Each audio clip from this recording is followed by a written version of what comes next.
Mike, when we first started, you know the story, but I'm gonna say it. I don't know that I've ever shared it. But so when we first started working together, I was at my buddy Brett's shop. He's the one that makes the port handles for. So I sent you one, and so Yes. we were Yep. talking, and I said, "Yeah, I got this new client. He's a dog guy. He's a dog trainer. I think his last name's Lardy."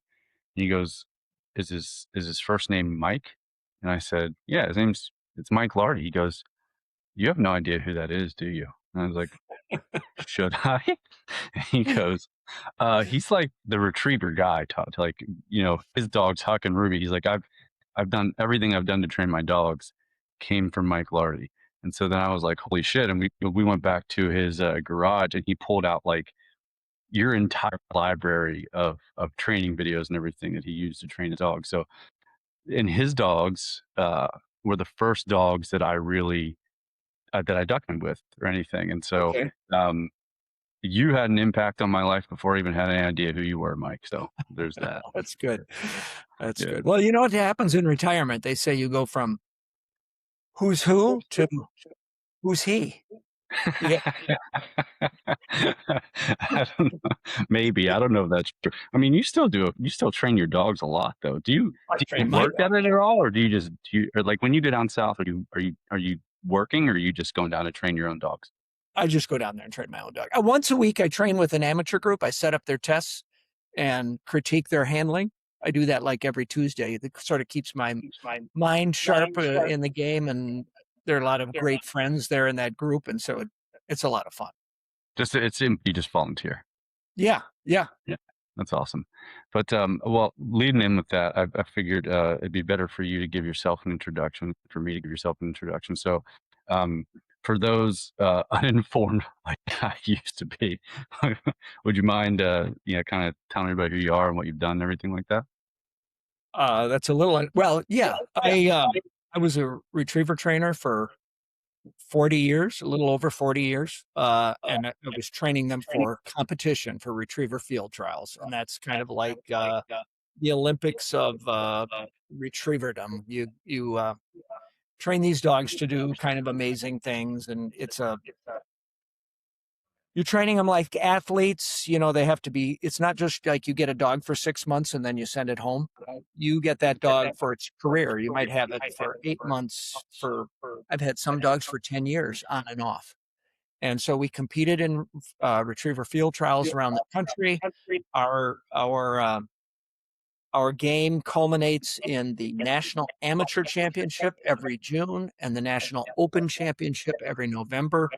And I had a lot of dogs that were successful in both of those venues. And um, I had some great clients and some amazing relationships over that. I had some clients that were with me for like over 35 years. Okay. Um, so it's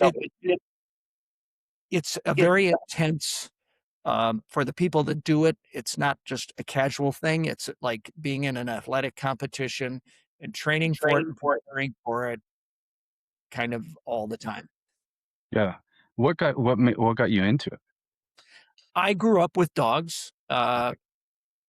Brittany Spaniels and Golden Retrievers primarily. And I would, my dad trained his dogs a little bit, not in an intense way, but he trained and he sent his dogs off to be trained some. So I had this interest early on and followed retriever. He had the retriever field trial news all the time. He had the golden retriever news. He had the American field even all the time. And I read all those things. I was like a dog guy from, uh, I'd say 18 months on. There's a picture of me as a toddler in the yard with two golden and one Brittany Spaniel litter of puppies just all around me. So That's I cool. was And kind of born. what's that? I was kind of born into it. Yeah. So you guys trained your Goldens to actually work? Oh yeah, oh yeah. That's, that's cool. They Because I were. mean, you don't see that And anymore. It's like, when I started out, I primarily had the first fall trip I made as a professional. I went out east, and I had like 11 dogs on the truck. I had one black lab, one yellow lab, and 9 golden retrievers. no kidding. Yeah, yeah. That's cool. I mean, yeah, because now you just see them as mostly as family dogs. You don't see people, training retriever Goldens as much anymore. Yeah, there's a big difference between accomplished field golden and the fluffy dogs you see going down the street. Sure. Sure. I'm sure of that. How did you get to the point you were like, this is what I'm going to do for a career? Well, I was training my own dogs. I had 2 dogs. I had just gotten done getting a master's degree in wildlife ecology, and uh, there was a federal hiring freeze. So the job I was supposed to get working for the Bureau of Land Management disappeared. And I just said, well, I'm going to go south. And I went south and camped out and worked with a trainer. And when I came home, everybody wanted me to train their dogs. And it just kind of fell into it. That's cool. I mean, I think there's a lot of people that end up doing the thing that their passion is. It's kind of like that, right? It's like you're going out this one door and it just kind of closes, and you're like, well, I'm just going to do the thing I like to do then. Right. Right. Absolutely. But this is probably tough. This is probably a tough one to answer. But do you have, like, obviously you've worked with probably thousands of dogs. Do you have a favorite dog? Ooh, that's a real tough one to answer. It would be. I won the national 3 times. Bullet tanks a lot. Lottie, she was unbelievable.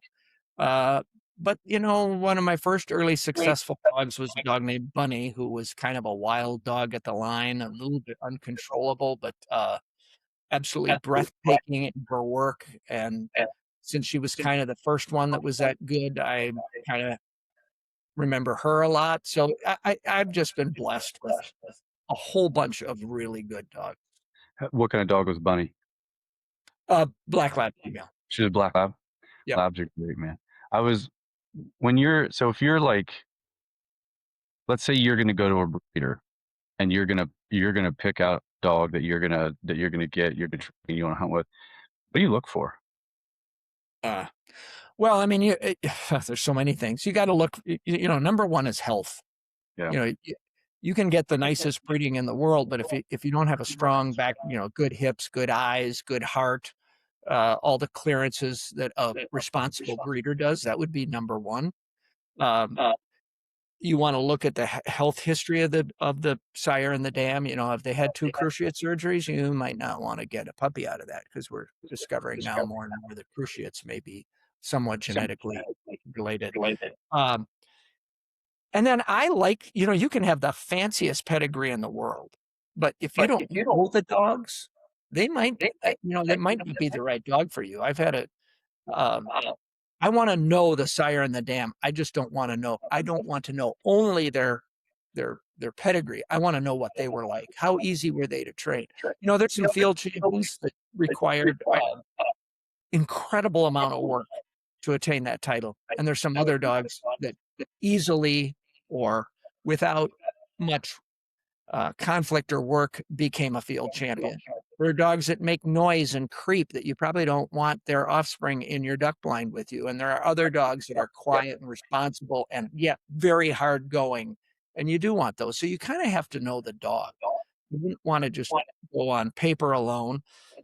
And your buddy's dog might be a really good lab, but if it doesn't have much depth in the pedigree, it may not throw qualities that you're looking for, because it's just not genetically consistent. So there's a lot of factors and a little bit of luck. Yeah. Oh, well, to be clear, his dogs are Boykins. So he used your lab training for Boykins. Okay. Well, I use it on my wire hair. So yeah, are they tough to train to retrieve? Oh God, no. No. No. Wire hairs are, in fact, they have a very strong retrieving desire. Do they really? Oh, absolutely. Yeah. Probably I would say almost. I haven't owned multiple versatile dogs, but I've trained with and watched a lot of versatile dogs. I would say wire hairs have as strong a retrieving desire and more than any versatile dog. No kidding. Yeah, because I remember you and I were having a conversation. Geez, I bet it's like exactly a year ago, and we were talking about, I want to get a bird dog, and you said that that's the dog that I should get, and it was interesting to me because other people said completely the opposite.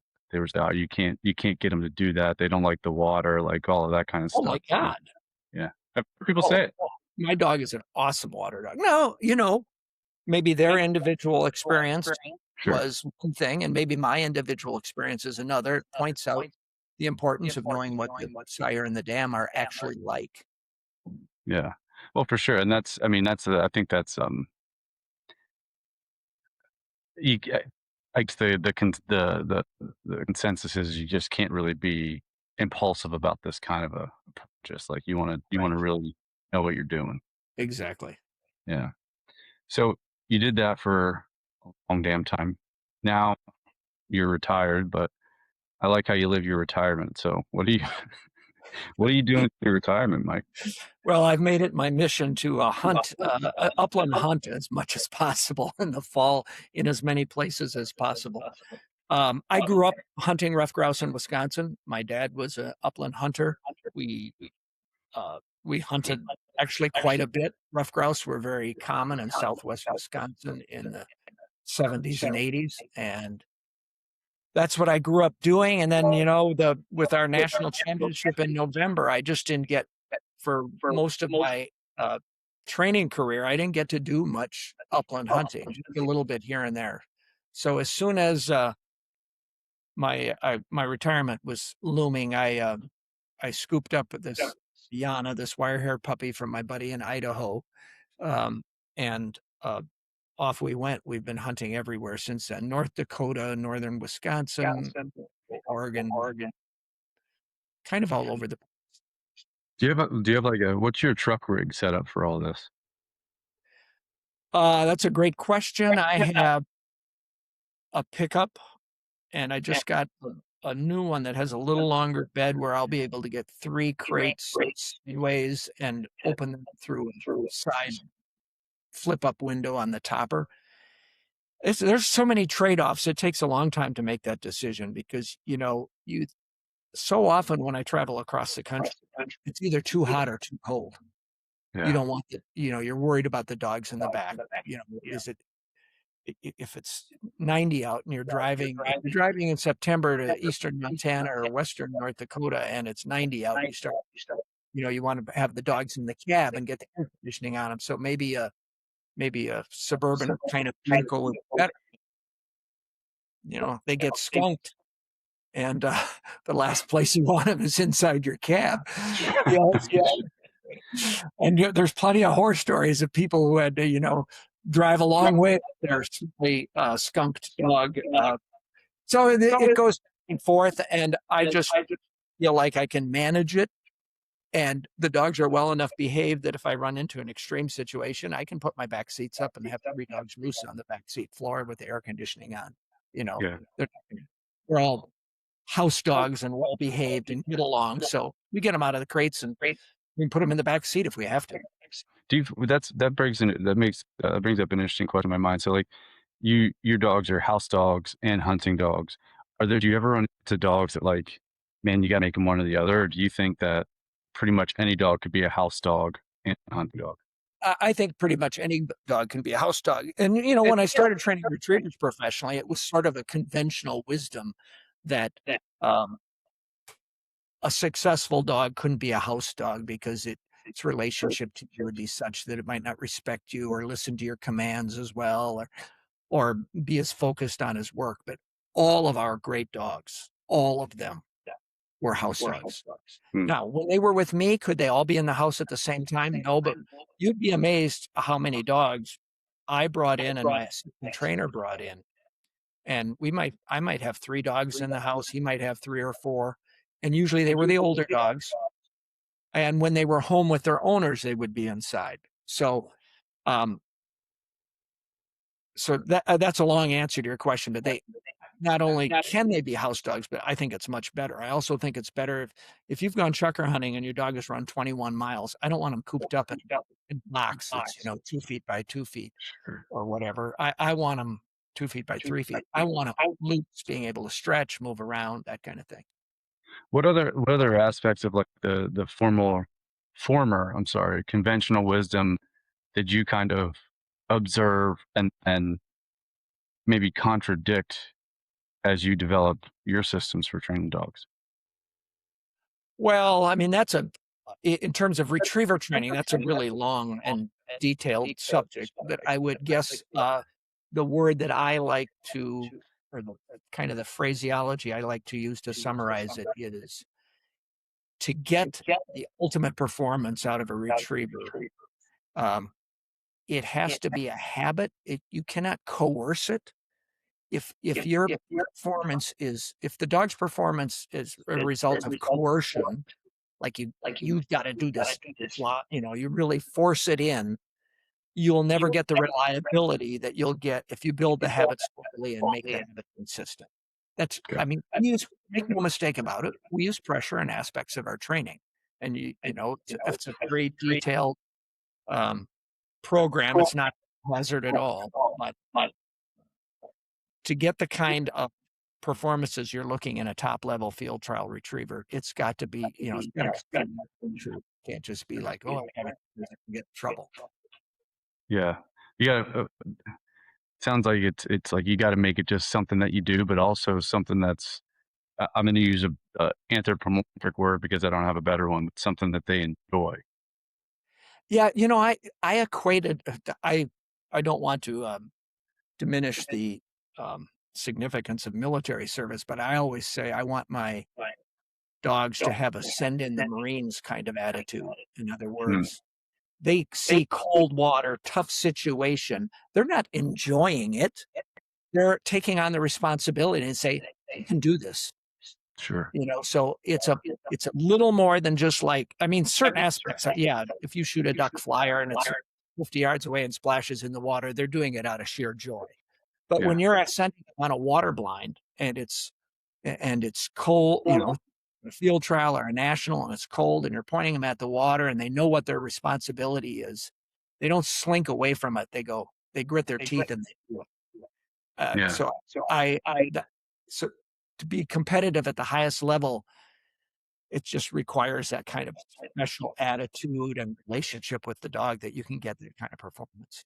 Clarity of responsibility. I think that there's no. It sounds like there's no question about what the job is. Right. Yeah. Yeah. I think. Do you think a lot of people kind of mess up the clarity aspect of that with their training? Absolutely. Yeah. In terms of maintaining standards, Yeah. uh, one of our little training guidelines is if you're rather than reduce your standard, reduce the difficulty of the task. If your dog is maybe you feel like, Mom, my dog's a little sour, do something that's easier. Don't do something that's hard and let them do it wrong because you're feeling like, well, they're not enjoying it that much. I don't want to bug them. Just do something that's easy. Yeah. Don't do something that's hard and then let them get away with doing it wrong. Yeah.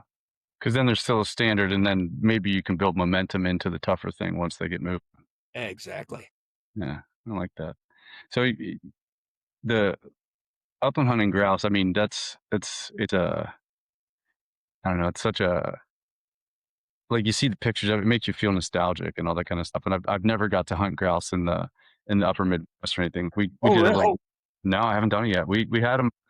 We did a little bit when I was a kid in Pennsylvania, but they were having a hard time there for a while, and they're just starting to come back. But so it's something that I'd really like to get into. But you go out west to hunt chuckers all the time, and I mean, so being a grouse guy from the upper Midwest, what was the draw to you for going to hunt chuckers? Well, it started out. I went to graduate school in Idaho, and so I Oh, you had done did? some. Yeah, I did some Western Okay. hunting, Western upland hunting then. And a good friend of mine from school lives in the Boise area. And the one time I would get to hunt during while I was training so hard, would I could go out there after our national because the season is still at peak for chucker in December in Idaho, and I'd go out there every so often to chucker hunt, and I hunted behind his dogs, his wire hairs, and I was just so enamored of the fact that he never used a whistle, he never yelled at him, moving across the landscape in synchrony with what he was doing. And I said, this is like the most relaxing hunting in terms of the dog human interaction I've ever seen. And I knew that I wanted one of those dogs. And My dog is uh, uh, his her mother is his dog, and her grandmother is his dog, and I've hunted, behind both of them, and that was what first brought me out there. Now the allure of chucker hunting is hard to describe. It partly is, the bird is a wonderful bird. It's a covey bird. Often behaves well enough to get good dog work. Sometimes they are exasperating when they are running uphill and you're below them and all that kind of thing. But I feel like they are pretty good response to dog work, and the exhilaration of the hunt, the physical requirements of the hunt. Uh, if you like that, and I'm sure you do, it's just there's nothing like it. Like looking at a huge, not mountain, if you will, but it's kind of a mountain with two cliff faces, and you realize you're going to walk up to the top and go along the top of the first cliff and then come below it and all of that. It's really cool. Yeah. I mean, I've said before that, a few days of real chucker hunting is just as hard, or if not harder, as like a backpack elk hunt or something like that. Because the difference is like, you're hiking in for an elk hunt. Maybe you got 40, 50 pounds on your back, but you're hiking in, you're stopping, you're glassing. Maybe you set up camp, you sit and glass, and then walk a little bit. Like with a chucker hunt, like you don't stop moving, and you're walking up and down mountains all day long. Right. Yeah. Yeah. If you're smart, you're not going up and down too much. You kind of follow. Sure, but you know what I mean. Yeah. Oh yeah, and you're jumping from boulder to boulders at times. You're scrambling down talus slides, and I mean, there's a lot to it. Yeah, it's cool, and I really like it, and I think that's one of the things that I don't know if I'll wait until retirement like you, but in my future, it's making the trip out for a few weeks to hunt chuckers every year somewhere in Nevada, Idaho, Oregon, somewhere, because I drove through the Oregon desert, I think in 2021 or 2022 or 2023 to go muzzleloader hunt elk up in Idaho. And just driving through there, I was like, my God, there has to be a million birds here. I don't know if there are, but it's just, it looks like they should be everywhere out that way. Well, in a good year, they are. Yeah. Yeah. That's what I mean. And it was cool though. I've only got to hunt chuckers 2 days so far. I've hunted them twice. But I went to Nevada to hunt with Jordan Wilcher, and the first day it was late season, so it was tough going, but like no shit, we saw like 300 birds, and I was like, well, Yeah. I can just walk around and watch them fly all day, and that'd be fun for me. So it was really fun. I really get the appeal of it. The other thing I like about chucker hunting, kind of versus grouse hunting, is you're watching your dogs work much more.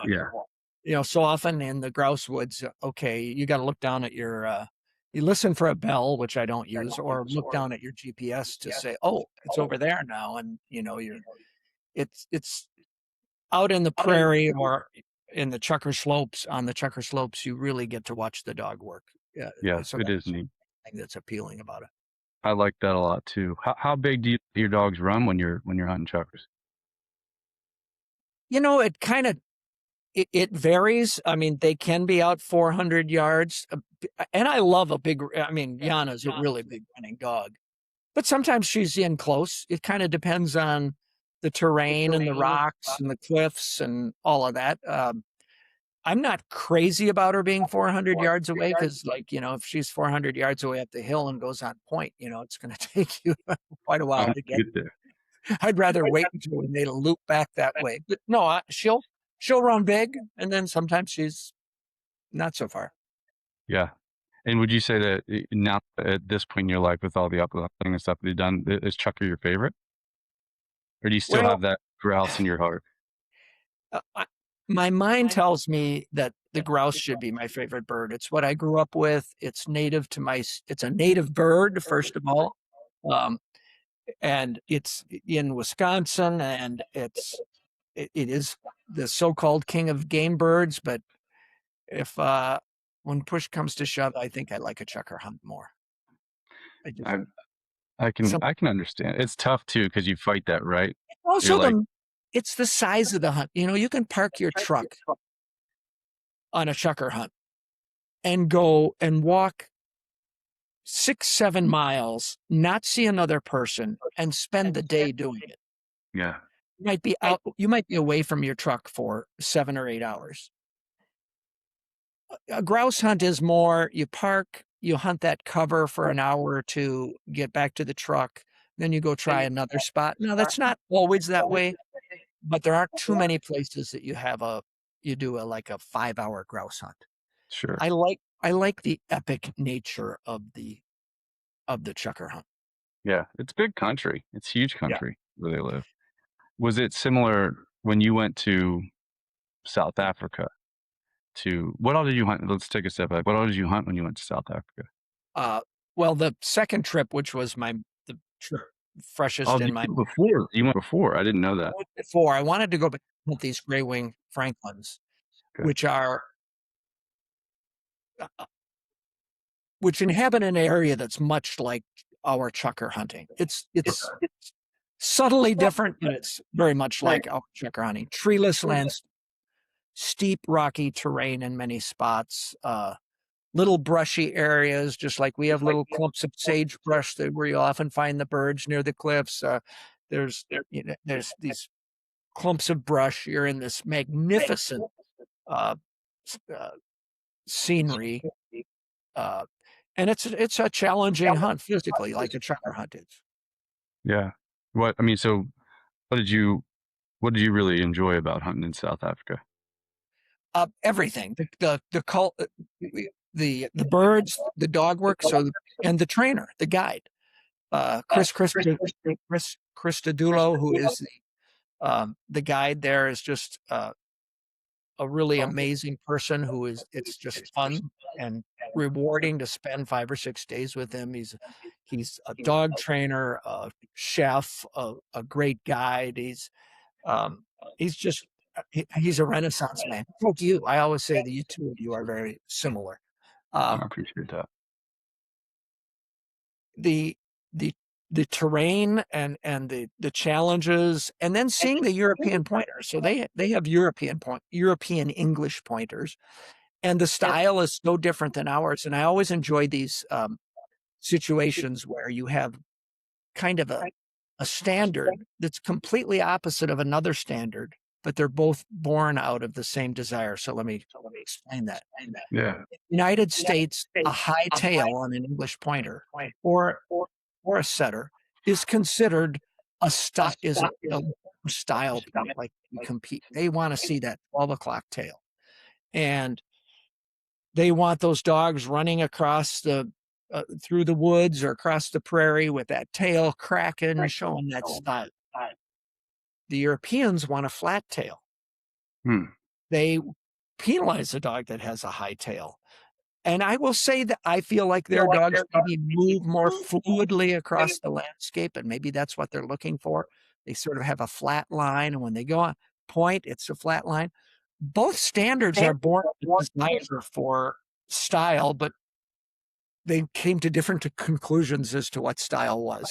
Sure. And, so it was fun to watch those English pointers. They also have a little different requirement in flushing the bird. So they're on point. You come up, you want to come up next to them, and then they will present the bird. They will wait Hmm. until you get there, but they'll move in and flush the bird. You don't go up in front and start flushing them. Huh. But they're not supposed to go flying in there and run all over the countryside. But they are supposed to flush the bird to present it to you. And of course, we would do that with one of our dogs as being a bad dog. They're not. You're supposed to flush them, and they're supposed to remain steady as a rock until they're not. Interesting. I like that. Do you think you're saying about the English trained dogs or the European trained dogs, um, with the lower tail, do you think you said they move more smoothly across the landscape? Do you think having the tail high affects the dog's movement, like their balance or their ability to slink or whatever it might be? I don't know, because I love watching American English pointers run across the landscape too. I think maybe there are. I can't tell you if one is more efficient. The English pointers the European English pointers look a little more efficient in their movement. Let's put it Hmm. that way. Yeah. Yeah, I was just curious. I mean, that just came in my mind right now. I was like, I wonder, just having your tail up, if it just affects the way that they move. I didn't, it was just a curiosity. I don't know, you know, but Well, yeah, I know that, American English pointers can go 3 hours in the national championship with their tail cracking the whole time, so, I'm sure. Yeah. evidently, it's not a energy drain. No, sure, sure, sure, sure. Yeah. Yeah. I just, ever since you went down to hunt with Chris, I mean, I've been following him on Instagram. He and I talk every once in a while, and it's just like that place down there just seems incredible. It seems like every aspect of the experience just looks incredible. Yeah, the most disturbing thing when you go to South Africa is in getting to where you're gonna hunt, is the abject poverty that you Sure. see. But, that's true in a lot of places like that you can hunt, that they're just out of it's disconcerting. Yeah. Well, yeah, and that's I mean, even when in our country when we see that, it's like it's not to the severity of what people have to deal with there. So I haven't seen it. I will next year. I'm going to Botswana, but I can't imagine the effect that it has on you. Yeah. It's pretty brutal. So this year, is it the same circuit for you for hunting, or are you going anywhere else new? Uh, I'm kind of staying flexible based on, we're gonna react a little more to bird numbers, and, unfortunately, right now, Yana, my wire hair, has first she had, shoulder rehab, which resulted in her being crate confined other than little leash walks for we're now in our 5th month, but Oh goodness. she had elbow surgery a week ago, and, just as the Packers want Micah Parsons back by week 4, this fall, I want, Yana back by, October 15th. So, we'll see how the rehab goes. I've been told by the surgeon and the rehab, people, no promises. We'll see what we can do. Oh goodness. Was it? Just what happened that she had the injuries? No idea. Could did it happen when we were out? What we noticed, some lameness out west. Did she crash into a boulder? Jump off a high rock? Never saw anything happen untoward, but who knows? And you have a young setter too, right? I have a young pointer. You have a young pointer. What? Okay, you have a young Yep, pointer. Yeah, 2-year-old pointer. So she yeah, was. He is my backup dog, and he's doing great. And one thing that's nice about him, so often now when we go hunting out west, even into October, November, there were days where it got awfully warm by late morning, and those English pointers can work in the heat so much better than uh, the longer haired dogs. yeah. You just think they just shed the heat better because of the shorter hair? I mean, they practically don't. You can see the veins on their skin. I mean, they are. I mean, there's the air goes over their skin all over their body. I mean, it's just they're incredibly efficient at dissipating heat, I think. Yeah.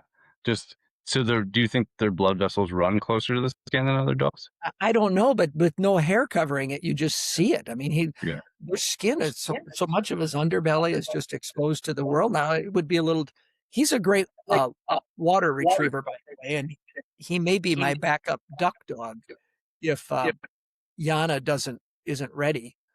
And the only thing I'd worry about with him is, I don't think I'd hunt him if the water temperature were 50 degrees. He would probably freeze. Breeze. Yeah. Breeze. Yeah. So you going to North Dakota for that? Yes. Yep. Yeah. So That's I've a got North Dakota slated for this fall. I've got northern Wisconsin, grouse camp. Uh, I got a reservation in Oregon in December. We'll see.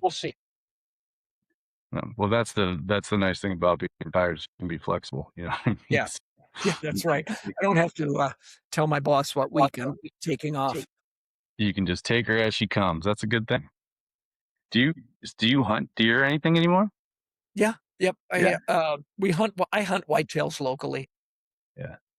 We've But got a you've lot of, gone elk hunting and stuff before though, right? Like, you've killed elk and I have killed an elk. I've gone elk hunting twice. Uh, it's something I would like to do again. I really enjoyed it. I was not prepared, uh, as well prepared for the shooting. I was very prepared aerobically. Like we climbed up and down those mountains all day long, but I wasn't prepared for like a 400-yard shot. yeah, I needed to work on that skill. I have a better rifle and work on it longer. yeah. Well, that's the tough thing that I was just talking with, Phil Vallejo. He's the one that was doing the shooting and stuff with us all Right, internally. right. And we were having a conversation on a podcast, and I was explaining to him, like the first time I went out west, to hunt, you know, 300 yards was really far because, we're hunting in the woods in Pennsylvania. You might shoot 50 yards, we don't have Exactly, to worry exactly. about that kind of thing. So it is a skill that you have to practice before you go out there because you can't just walk out there and expect to be able to make those pokes or even deal with the wind or all the shit that goes on out there. Yeah, I agree. I practiced a lot. I didn't practice the way I should have as much. Yeah. What, like, field positions and stuff like that? Yeah, I did some of that, but I had a stick I was using. It was a 400-yard shot. And I'm not real fond of long distance shooting, even if I were good at it, because Sure. I like to hunt. So I wanted to get closer to the elk than we were. But my guide wanted to take the shot because the winds were unpredictable. Well, I would sacrifice a shooting opportunity to try to be stealthy and get closer. To me, that's the greatest part of the hunt is like Sure. sneaking Yeah. in there, working the wind and doing all that stuff. But uh, obviously I missed that shot on that elk hunt. I got one on a later elk hunt. Yeah. I'm the same. It's like it's honestly, I like the farthest shot I've ever taken on an animal, honestly, I mean, I think it's 230 yards is the farthest shot I've ever taken, but I Right. like shooting far beforehand, it's just a confidence thing, right? Like, Yep. understand your rifle, like, if you're dinging steel at 600 yards, you know that if you're 250, like, it's gonna be just fine, you know what I mean? Right. Yeah, I get that. I'm the same, but, I mean, honestly, that's why I love hunting turkey so much because you get the interaction and they're coming in close, and it's the fun part of it? Absolutely. Yeah, that's, it'll be interesting to see what some of my friends have a theory that they're gonna outlaw TSS Well, they because don't have to outlaw it. There's no tungsten supply left. It's oh, is almost it disappeared. no kidding. I don't have all the details, but you're not going to be able to find tungsten next year, I don't think. Really? And all those small gauge tungsten stuff is like going to become a thing of the past. So you think everybody's gonna go back to 12 gauge and lead, huh? Well, lead anyway, or Yeah, copper or something. But yeah, yeah. I've been shooting the business stuff for ducks for a while, and I like that. It seems to do yeah, really and well. it's disappearing also. Good. All the stuff we like is going away. Well, bismuth and tungsten, I guess, as I understand it, come primarily from China. Yeah, they're mined over there. Yeah, yeah. Well, hopefully something gets figured out because, well, my buddy Brett, like, he makes all of his bolt handles out of, no, never mind, they're titanium. They're not tungsten, so we're good. Yeah, but yeah, but it's, yeah, I mean, I think that's the thing is like, I don't know. I don't like to speak disparagingly about anything. People can do things the way they want to do them as long as it's within the letter of the law. But it's just like, what experience do you want to have? You know what I mean? And I think that that's really the question that you have to ask yourself because if it's about hunting and having the interaction and the experience that you want to have, that's one thing. If it's just about killing something, that's another thing. So I think that that's something that people have to sort out for themselves. Right, right. Yeah. So, well, you got a good fall coming up. I think I like where you're at physically right now. I don't know if you like where you're at physically, but I I think, do. yeah, I do. I think I was really happy to see um, your aerobic threshold jump so much from test one to retest. And so we gained like 6 to 8 beats per minute, something like that. So I really like where you're at aerobically right now. When I first started this program, um, and of course, probably all of your listeners know this stuff, but for me, it was new. It was like, why am I doing this stuff so slowly? I wanted to be like doing high intensity interval training or, something really dramatic. And you kept telling me, keep your heart rate down, keep your heart rate down, keep your heart rate down. Now I understand it a little more. But what I like about the program is, among other things, is that I don't have to think about it. Yeah. You can go on the internet and start searching what you ought to do about this, that, or the other, and you get 55 million answers, and your head starts to spin. I just do what you tell me, and I don't even have to understand why. Sometimes it works out great. Yeah. But the thing is, if you do ask me, you're going to get a good answer. So I know that. Yes, if I go, what, especially if it's an exercise I hate. yeah. Yeah. Yeah. We come across those. We come across those from time to time. But yeah, it's been great. I've just been happy to see where your strength has come this year, and also just the aerobic development aspect of things. I think you'll have an even better engine this year than you did last year. So I think that's Yeah, going to be and great. for me, it's really, I'd like to be prepared for hunting and all that, but at this point, it's a longevity and health issue Sure. more than being in perfect shape for a chucker hunt. I mean, For I'm sure. gonna And be 70 next year, and I'd like to do this I'd like to be chucker hunting when I'm 80. So that's my goal. I think you will be. I really do. I mean, and it's not just about training. You the way that you have the rest of your life stuff set up and the things that you do to take care of yourself, and I think that's the I, I'll go back to why I like how you live your retirement, because I think a lot of people, they get to retirement or they think about retirement and it's like, oh, well, I'm going to sit on the beach and drink margaritas and eat bonbons, and I don't think, obviously I'm only 40, I'm quite a ways from retirement, but um, I think people have the wrong idea about retirement, and then they get there and they try to do that kind of shit. And they're like, this sucks. I'm not happy at all. You know what I mean? Right. So knowing that you have a purpose, you go out and do things, and you enjoy yourself. And I really like that. That's how you approach what you're doing. My Garmin watch tells me I'm like in the top 5% of daily steps among Garmin watch wearers. That's incredible.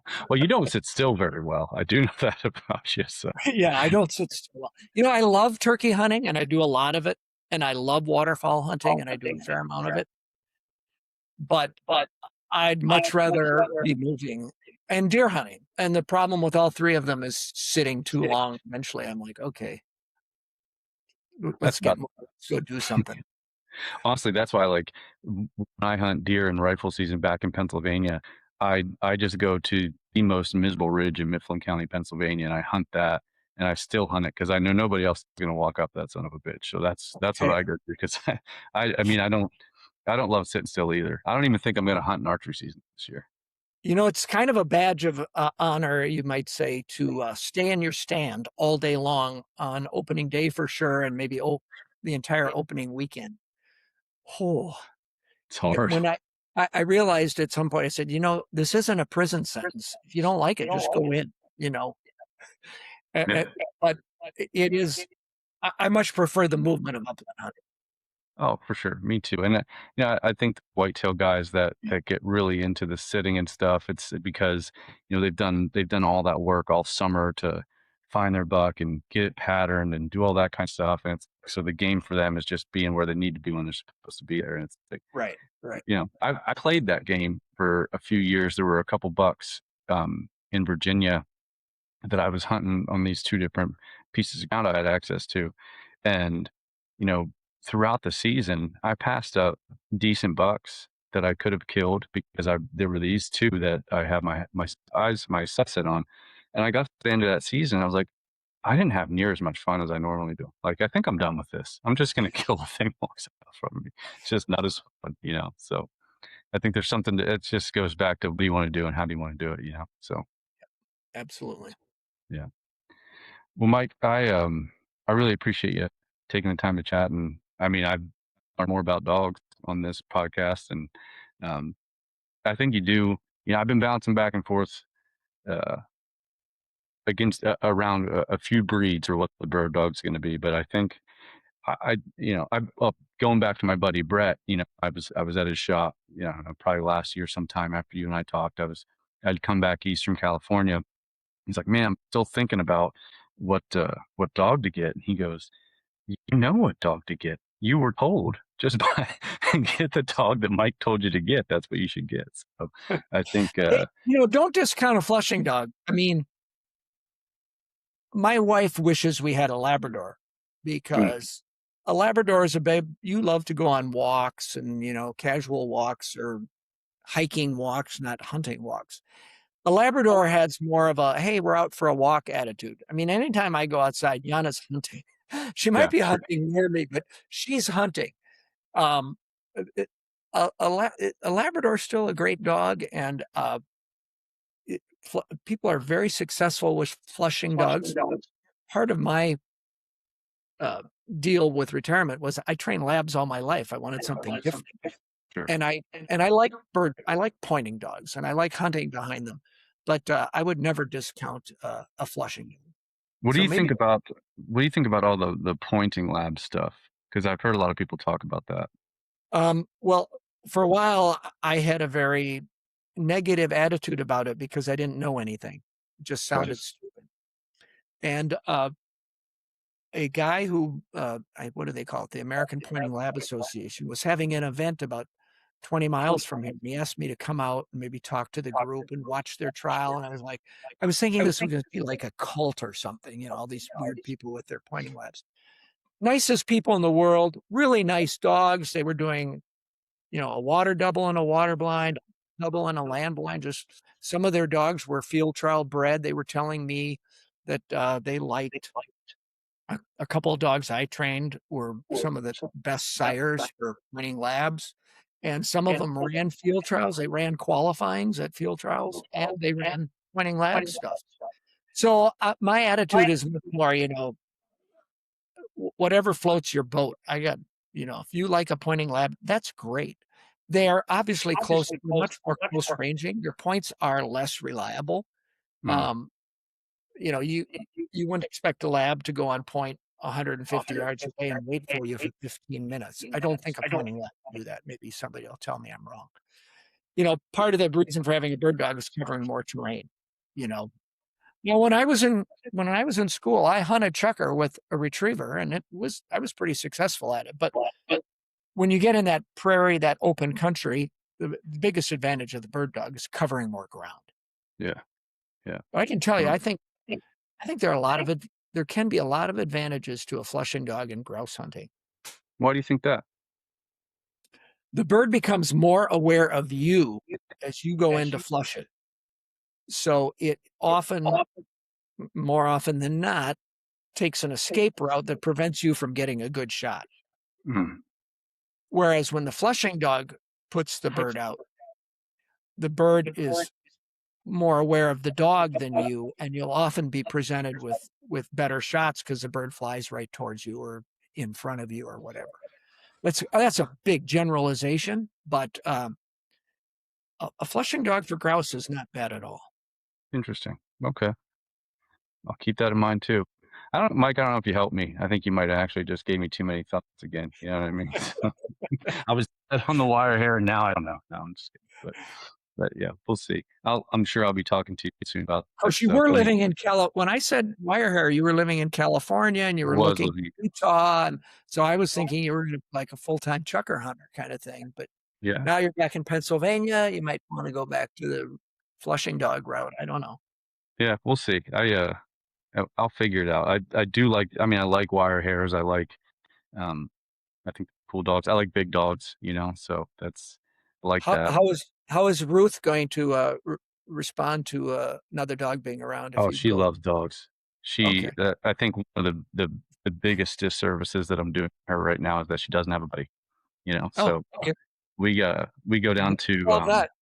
what's that? We can solve that problem.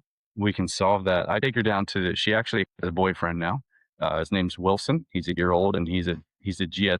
It was hilarious. So there's this dog park in one of the towns close to where I live, and so, I take her out and exercise with me all the time, but I'm just like, she needs to be around dogs, and so we go down to the park, and the first time this dog shows up, and it's a big dog park, so it's probably 200 yards across from one gate to the other, something like that.